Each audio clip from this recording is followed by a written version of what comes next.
Hey, hey, hey, hello everyone. Welcome to another episode of Five Lug Racing. My name is Don. With me, as always, my partner in crime, Ryan. We are talking everything Austin, Texas, and the Circuit of Americas this weekend. We're going to give some flowers for Atlanta, of course, but we're going to cover everything for this road course racing, the first road course of the season for everyone. We are skipping trucks this week, so keep that in mind as the weekend plays out. But Ryan, we got some road course racing, but of course we got some flowers to give. Talk to me, bud. What do you got for me? Yeah, well, before we go into COTA, I just want to give a congratulations to Christopher Bell and the Joe Gibbs Racing 20 camp on a win at Atlanta.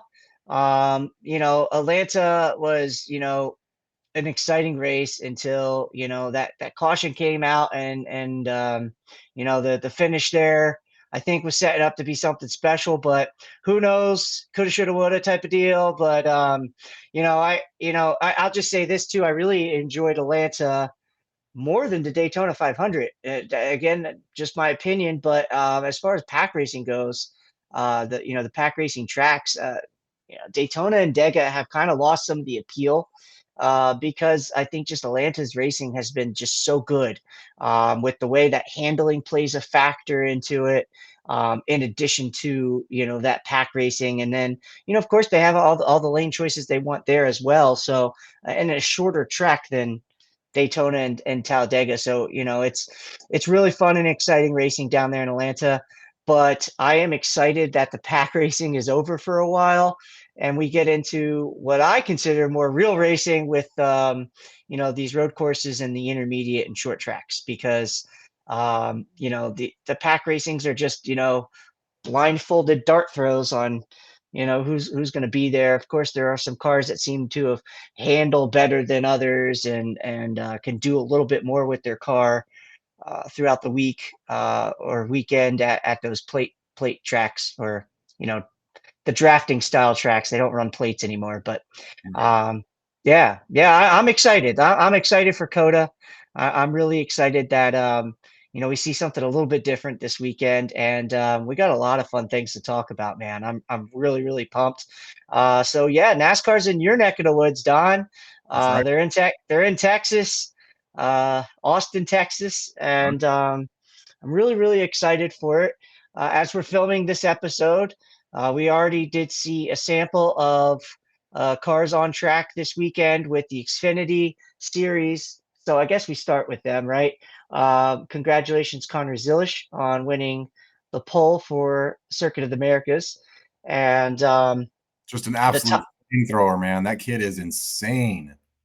yeah, I really like Connor Zilisch a lot as far as just the head that's on his shoulders, wise beyond his years. I had the pleasure of meeting him at Watkins Glen, where he made his first ever Xfinity start last year.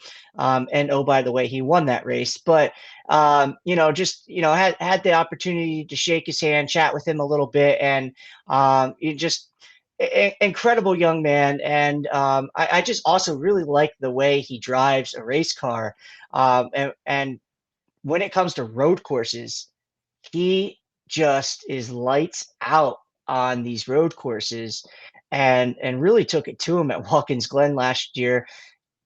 And given the fact that he had all these different things to overcome in the race, and he still found a way, that car was just bad fast, but the way he was just able to tear around that place. I mean, speed's one thing, but being able to wheel it around the track is another. And he is that package. And I expect more of the same this weekend at COTA.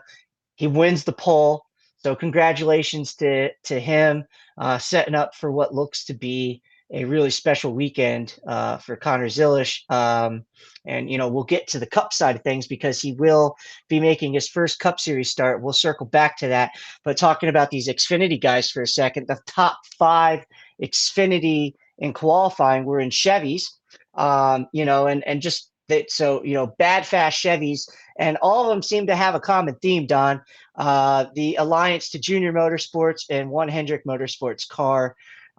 So you want to shine a little bit of light on what we're seeing out of those Chevys, as I know you got a chance to watch a little bit of practice and Yeah, qualify.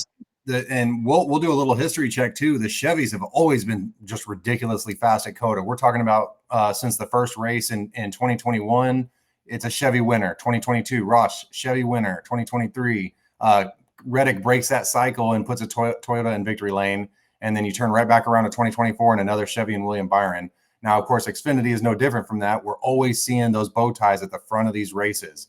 It's no surprise to me the top five are the Chevrolets and the bow ties with these boys, and it's looking to be a pretty dominant show that looks like it's going to take place on Saturday. Not taking anything away from the product, it's still going to be incredibly entertaining. These guys are going to put on a show. They're going to beat and bang. They're going to get after it. They're going to make it tough on Connor. They're going to make sure that they let that youngin know, hey, we're still here and we still got something left for you. But Connor, he's going to be elbows up. He's going to be wheeling that thing around. It's going to be tough to beat him for sure. Yeah, I think so too. And especially if this race stays green a while and he's able to stretch things out, it's just going to be tough, I think, on everybody else. I mean, he's already starting at the point P1. It's going to be really tough. Now, in a junior motorsports car this weekend in Xfinity, we see Ross Chastain, who will start P2. Really good here at COTA. It really gets around this place well. So if there is a guy to ruffle Zillish's feathers, so to speak, Chastain's certainly capable of doing that. Now, the one benefit is it's a team car, right? So, the Junior Motorsports Alliance there, that Ross will be running in the 9 car this weekend. So yeah, that's to Connor's benefit. At least he hopefully will be raced clean.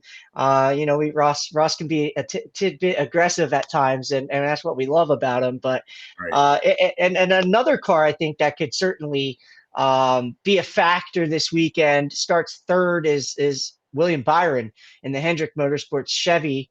Going to be fast here. Another guy who gets around this place really, really well. A little further back down the running order, ran really, really well here last year. Of course, had some controversy with SVG. Is Austin Hill. Right. That he starts a little further down. I expect to see good things out of him, and we'll give some love to a Ford. Sam Mayer likes this place, and he's starting P8 in his Haas factory team Ford. And as far as the Toyotas go, you're going to see Corey Heim making his first start in the Xfinity Series this weekend, and he qualified sixth. I think you could see potentially a good run out of him. Since the trucks have the weekend off, he gets to come race in the Xfinity Series, and I really think, like you said, the product is going to be excellent. I'm sure there's going to be a lot of opportunity. Now the track layout has changed a little bit too, so it's going to be interesting to see how it changes these drivers' ability to set up the passes and where they're going to want to execute those passes, the braking zones, and all those things. But with the track layout changing, shorter track means more laps, and I'm here for it. More laps to get to the miles that they want to run to get these races in, and I'm really, really excited to see how it plays out. But yeah, I'm really, really excited for this Xfinity race on Saturday. It's going to be fun one to watch for sure. Absolutely. And to elaborate on the track change a little bit, for those who aren't familiar, they actually are racing on a Formula One track. That's what COTA's original purpose was built for. Now, it made it a super long 3.5-mile track, the likes of which a lot of NASCAR events don't go to tracks that big. The biggest one being 2.66 at Talladega, and it's not even a road course. It's obviously a giant oval. With them cutting out, so they basically took the middle of the S's and put a left-hand turn right there in the middle of the S's, whereas they were the last few years carrying so much speed all the way through there and setting up for the back straightaway, which was super huge, right? Now it comes to a left-hand turn into the back straightaway and basically eliminated 3 or 4 turns on the backside of this track. So, yeah, like you said, the laps are going to be faster. There's going to be more of them, and look for more passing opportunities in those shorter sections too. Yeah, I think so too. And I think that's one of the reasons why they eliminated some of that back half of that track. Yes, they carried a lot of speed back there, but there wasn't as many passing opportunities Right. that I think that they wanted to see for this car. Correct. We all know that turn one, that left-hander is wicked up the hill, flying up the hill, brake, and then just that tight. It's not even a it's not even like a 90-degree turn. It's like It's a you got hair. to turn and then come backwards. It's just absolute yanking that wheel left to make it, and positioning your car so you're not getting thrown out in that runoff zone. And that's one of the absolute things I love about this racetrack. Is turn one at COTA is one of my most favorite turns. Absolutely. It is so fun to watch running up that hill and then making that tight hairpin turn. I love it. But yeah, I'm really interested to see how this shapes out. Obviously, we'll get to see the Xfinity race tomorrow and how it plays out in a race format. When the Cup cars take practice laps, really be interested to see how those cars handle the new segment, because I really feel like this shorting of the track was more so for those cars. Right. And I am excited to see how that plays out. And I don't think we're going to be disappointed. I think we're going to love the product. And, speaking of those cup cars, it's going to be very, very exciting weekend. We come into the weekend with um, a clear hands-on favorite. And it's no surprise who the hands-on favorite was by Vegas. I didn't even need to see the Vegas odds 2 weeks ago to know who was going to be the hands-on favorite.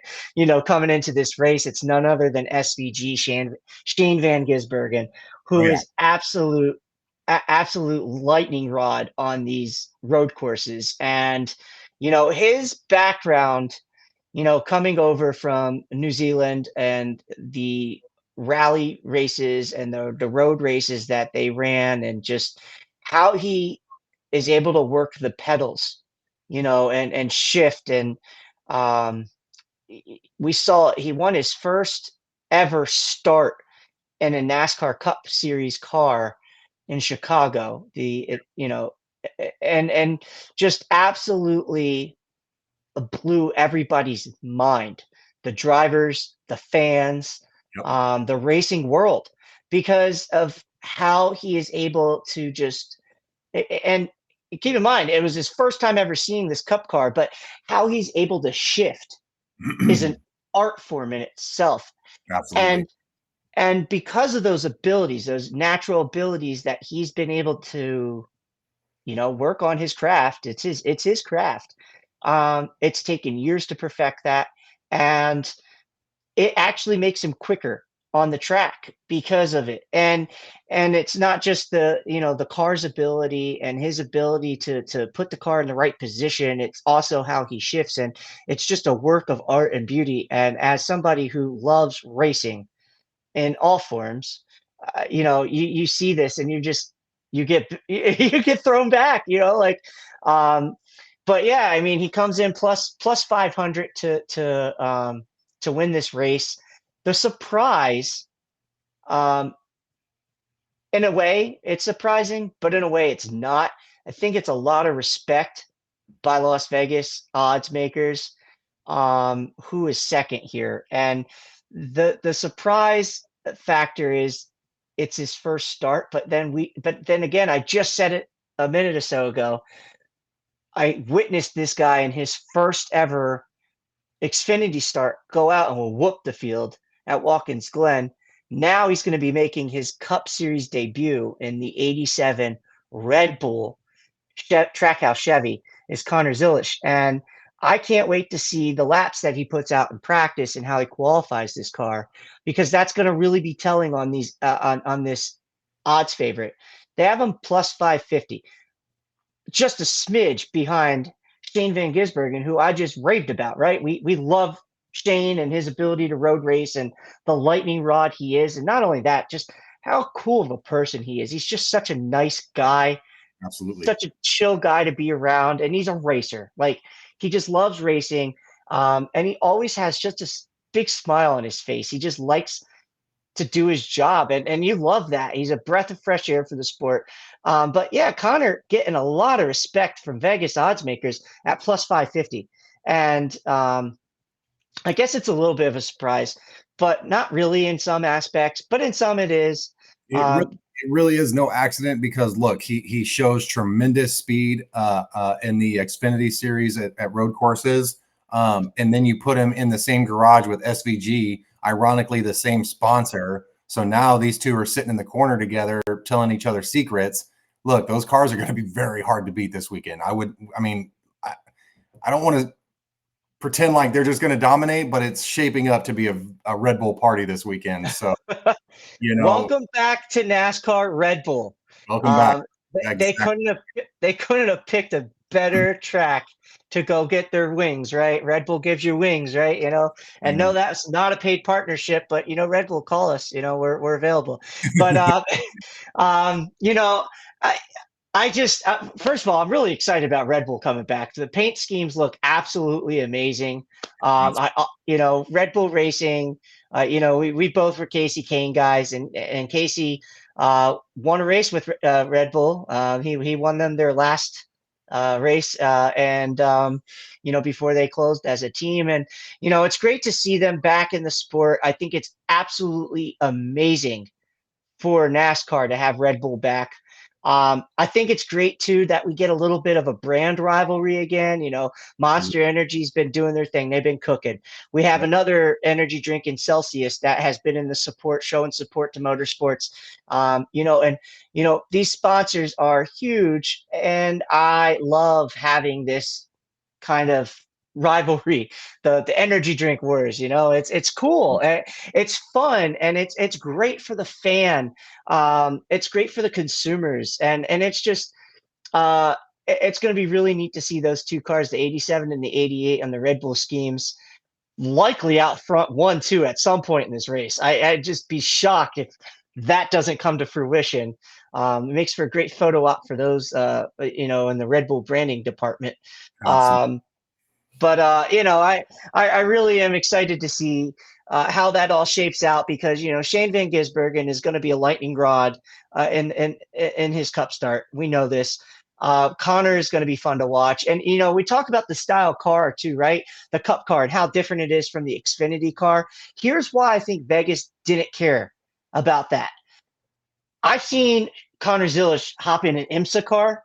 I've seen him hop in an ARCA car. I've seen Yep. him hop in this Xfinity car, and all he does is win. That's Yep. it. The guy is a racer, and he is excellent at road racing. Yep. Excellent. So I don't think Vegas gave one iota about that because of that supporting evidence. But enough about Zilisch. There's a lot of other guys in the field, and I want to talk to them. A past winner of this race is the third Vegas odds favorite at plus 700, and Tyler Reddick.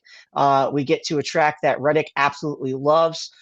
His 2311 Toyota Camry, no doubt, is going to be a force to be reckoned with, I think, this weekend.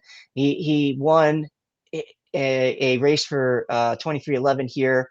And it was not in this next gen car, but it was a great win for 2311 when it happened. We know that he took over that seat with Kurt Busch having his injury the year prior, and what was special about that was Kurt was in the booth helping call that race when Tyler Reddick took the checkered flag.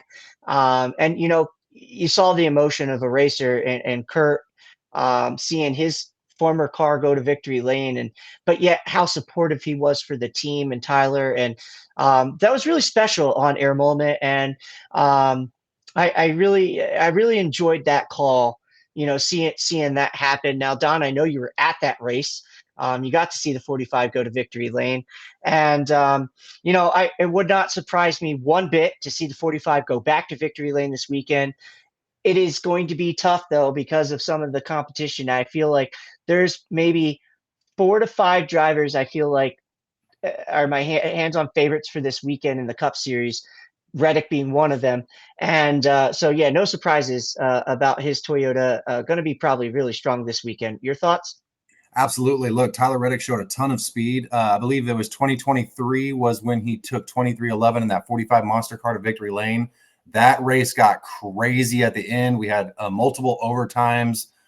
Just re-rack them and get after it again. Of course, you said like the treacherous turn one, the exciting turn one up that giant hill and that little hairpin that you get there, Martinsville style turnaround. It was just great racing all around. It was very entertaining. That was the only Toyota to win in the next gen era. We saw Chase Elliott the first time they come. He won in that number 9 Lamar, or what was it, Lumar brand car, incredible Right. paint scheme.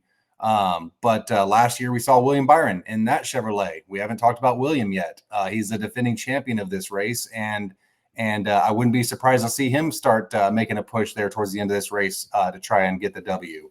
Of course, Absolutely.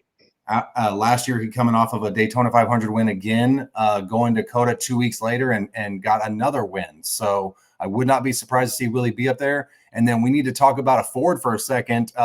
Somebody who really flexed his muscles at Watkins Glen against Shane Van Gisbergen and stole that win from Shane, and said, "Hey, I can do this too, bud. Watch this," and went and took that 17 car to victory lane. Unfortunately for Chris and the RFK Ford Mustang and his team, it was a little too late as they had already entered the playoffs, so the win didn't mean much other than a nice bonus for his team. So um, I would probably I would look out for that Ford in that 17. I think Chris is going to be racing with a lot of confidence coming into this race, and especially the way he won that race last year towards the end of the season. He's got no reason to believe he can't go out there and win a race like this on Sunday.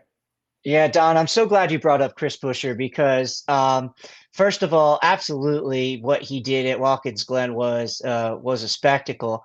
But on road courses as a whole, we give so much love to SVG, but in road courses as a whole, since February of 2022, right, in a 15 race sample size, Chris Buescher, among all active drivers, has the best overall finish on road courses with an average finish of eighth, which is right ahead of Shane Van Gisbergen at 9.8. So, absolutely. Now, here's the disrespectful part of Chris Buescher. We just gave him a lot of love. Vegas didn't. Plus 2,500. So all you bettors out there, you want to take a dart throw? That's actually a good one. Take $10 and put it down on Chris Buescher to try to win 260. Okay, because that is a little bit of disrespect in my opinion. And you mentioned Byron. By the way, Willie B was plus 750, so he's the fourth best odds this weekend. Right. We did speak of Byron, but yeah, Chris Buescher, man, not getting a lot of love from Vegas. Another one who I thought pretty decent road course racer, another dart throw. Gotta give some love to Michael McDowell, who has a road course win, at Indy of all places. And now he's And now he's with Spire and got a Hendrick engine under the hood, plus 3,500 odds. So a $10 bet there wins you 360. That's I'm just throwing it out there for you guys out there that want a dark horse bet. I'll help you all out. Those are two that I would absolutely look at, and go, why the odds are not good there. You better place those bets before practice and qualifying too, by the way, because I have a feeling that both of those names will be towards the top of speed charts. I'd be shocked if they weren't. absolutely. Like you just said, Chris Buescher, no slouch on these road courses. He has a win, of course, at Watkins Glen, but the top tens and the top fives are there. A lot of respect to be given, on these road courses. A name on the top of the list, towards the top of the list, is Chase Elliott. I want to talk about him for a second because Chase Elliott just has not been the same. You mentioned how he got a win, but it was in the old gen car, right? And I just haven't seen that same Chase Elliott on road courses in this new gen car. Okay, Right. new car altogether. Hasn't been the same Chase Elliott where he absolutely was just lights out and dominant in that 9 car on every road course he unloaded on prior to them changing this car. So, certainly one to keep an eye on. That doesn't mean I don't like Chase Elliott this weekend, or that, I don't say that he can't go out and win this race. Matter of fact, Vegas likes him at plus 1100. Right. So, he's getting pretty decent odds. His teammates, he has got two teammates getting a little bit better odds, and Willie B and Kyle Larson. Kyle Larson, another guy, you're going to probably have to look at as a driver who can absolutely go out and win a race, right? It's Hendrick Motorsports car, so anything's possible there. And like you said, the Chevys as a whole, umbrella, have been really, really fast at these road courses. So and COTA, exactly, especially. So unlike Xfinity, where there's a lot more bow ties in the field than there are Fords and Toyotas, Right. you get a little bit more support from those other manufacturers in the Cup Series. And of course, where Cup Series is a lot more focal, they get a lot more manufacturer support too. So, I know Toyota has their lone win with Reddick here, and then it's just been a Chevy onslaught. But like you said, if a Ford's going to do it at this track, it could be that RFK Chris Buescher. Um, you know, Not for nothing though. There is another one that I like as far as the Fords go, is Austin Cindric, right? You got to speak of Austin Cindric because he's really good on these road courses. Um, Absolutely lights out when he was in the Xfinity series on these road courses. But in the Cup Series, he has an average finish of 13.1 since February 2022. That's sixth overall. So, I'll give a little bit of love to him and his Ford. And he's having a pretty decent start to the season. We go to two tracks to start this year that favor Austin Cindric, though. He's a really, really good pack racing driver. Um, Penske. and Penske as a whole is. But when it comes to this style of racing, a road course, I give a little bit of an edge to an Austin Cindric. So I'll give a little love there where it's due. A couple other drivers that we got to mention: Ross Chastain. Of course, we know he has a win at COTA. That's a driver that we need to speak of. Somebody that I feel like is going to have a good run, and he's running double duty this weekend as well. So be exciting to see his Trackhouse car. Everybody's looking at those other two of Shane and Connor, and Ross got to get a little love as well at Trackhouse this weekend. Somebody that I feel like definitely can be towards the front at the end of this thing. Absolutely. Um, And it would not be surprising at all to see the likes of Daniel Suarez and Ross Chastain at the front of this pack with Connor and Shane. Like, we're talking about four Trackhouse cars. We're talking about guys that have gotten all their first career win. Shane Van Gisbergen in the Street Course Chicago, Ross Chastain at COTA, Daniel Suarez at Sonoma. We're talking about guys that got their first career wins, all with the same team, all at road courses. They are yeah. all be strong this weekend.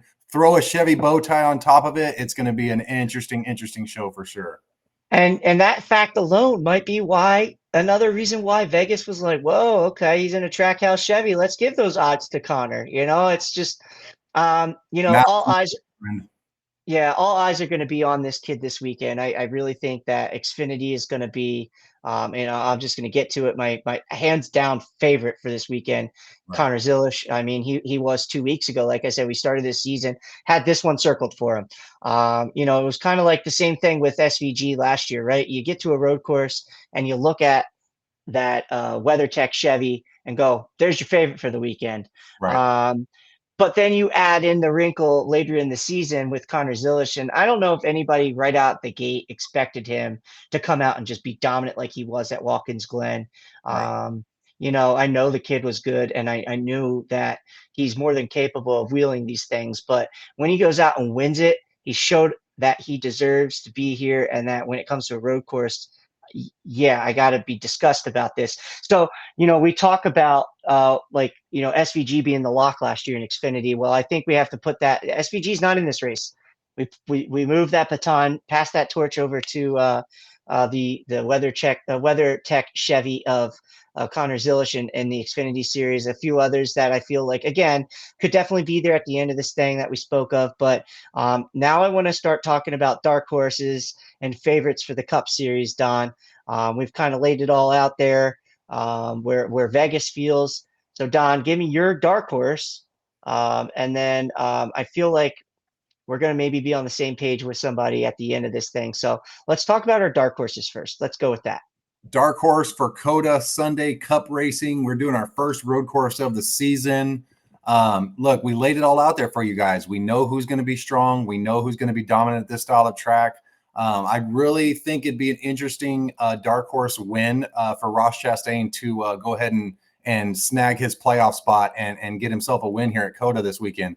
Listen, if y'all are headed out to Austin, the weather is going to be absolutely incredible. We're talking about high 70s, partly cloudy, so the shade's going to cool you off a little bit. It's going to be just insane. Go grab you a beer, go grab your hot dog, go enjoy some road course racing. But as far as your dark horse for Sunday, I got to go with Ross in the Trackhouse Chevy.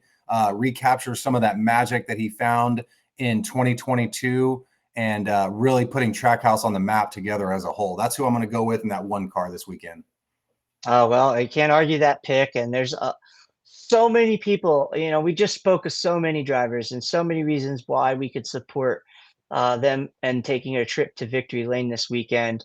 I think that for my official dark horse pick, though, I am going to go with a driver who also has a win here at COTA in the 45 of Tyler Reddick. Right on.